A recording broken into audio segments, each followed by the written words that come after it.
Welcome back to Zone 1 Adventures. Today we're checking out Firey Furnace, which is located in Arches National Park in Utah.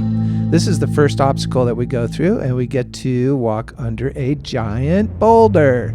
There's a few ways that you can do this hike. You can do the counterclockwise version that the ranger-led tours do, or you can do a clockwise version, which is what we decided to do. Or lastly, you could just explore and go wherever the heck you want to go.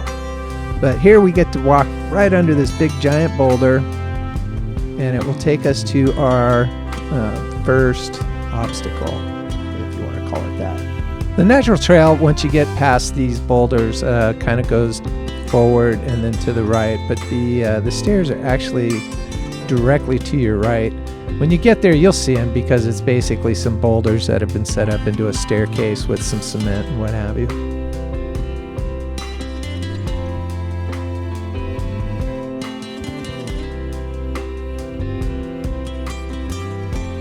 That's looking through the space between the boulder. Now, if you look right in the center of the picture, you'll see kind of like a little circular shape area. That's actually the slot where we're going to go, and there's actually some steps carved into it. Yeah, see, that's where it's at right there. And there's Colleen coming up the steps. Here's some tracks that we found in the sand. Maybe you can write in the comments what you think it is. This is the first arch that we came across, and basically what they tell you is when you see a dead end sign, keep going, because at the dead end there's a arch.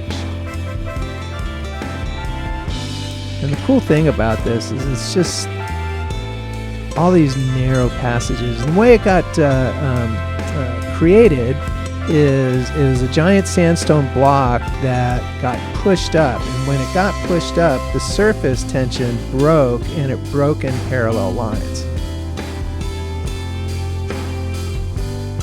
And then you get some erosion going on, and it expands those gaps between.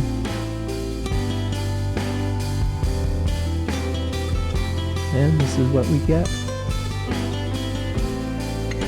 I didn't just run up in front of Colleen. That was all sped up video.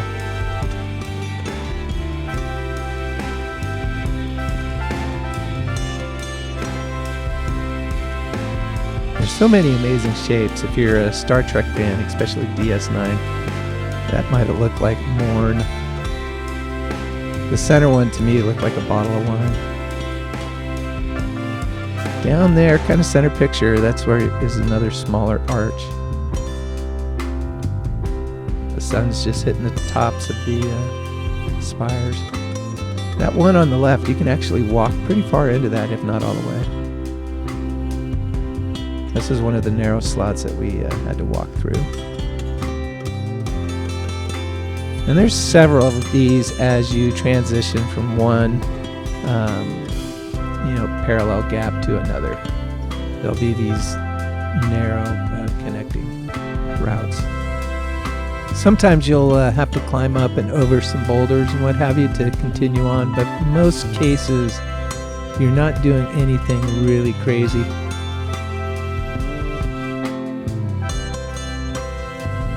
The route finding was a little tricky heading this way because you don't really get to see the signs, because the signs are all oriented so that when you're turned around and walking the other way, you see them.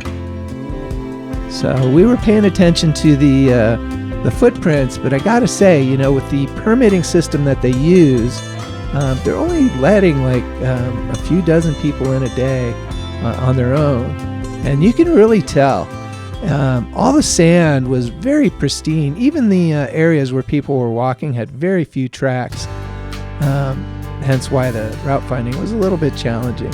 But it was so cool to be able to see all this pristine sand that really all it had were maybe some tracks from a lizard or a kangaroo rat or whatever that critter was back a few minutes ago when we showed you that one picture.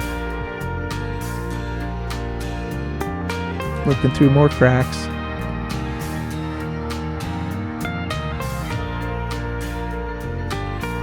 If you're into scrambling, there's a bunch of opportunities to do that, like Colleen's doing over here on the left.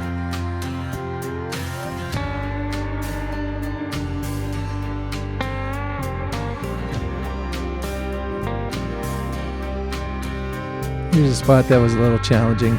See this one, that one there, you would go down normally. Getting up was a little bit more challenging.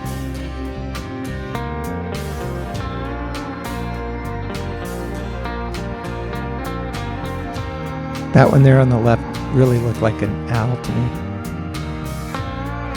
And that's the pot of water that you'll see when they make you watch that video. This was an arch that we got to that we almost gave up on, but it was at one of those signs that said dead end. That one on the left looked like a back of a baby's head. That arch on the right is actually at the very top right of the image all the way on the left. I mean, they're just everywhere. It's so amazing. And the spires are literally just all over the place. But I was a little amazed at some of the obstacles that the tour group would actually have to go through. This is one of the last slots that you come out or go in, depending on which direction you go. But yeah, there were a few obstacles that were, let's say, a little bit challenging. I mean, Colleen and I, we do a ton of scrambling, so there wasn't really anything that we thought was hard, but it would be a little bit challenging for folks that are not used to it or maybe don't have really good shoes. Once we got to the end of this slot, there's another sign that indicates a dead end, and of course there's an arch, but once you get past that, it was a little ambiguous as to where to start your climb back up to the parking lot, especially since there were a ton of footprints. But coming up here is another sign that says dead end, and that's the arch that you get to see when you get to it. That's the back side of it. You can actually walk to the top of that arch, but please don't. There's a tiny little arch there at the back of that you can see. Well, we hope you enjoyed our little trip here into Firey Furnace. It's an amazing trip, and we're going to do it again soon. There's so much to see out there. Please hit the like and subscribe. It really does help us out, and we hope to see you out there. So get out there.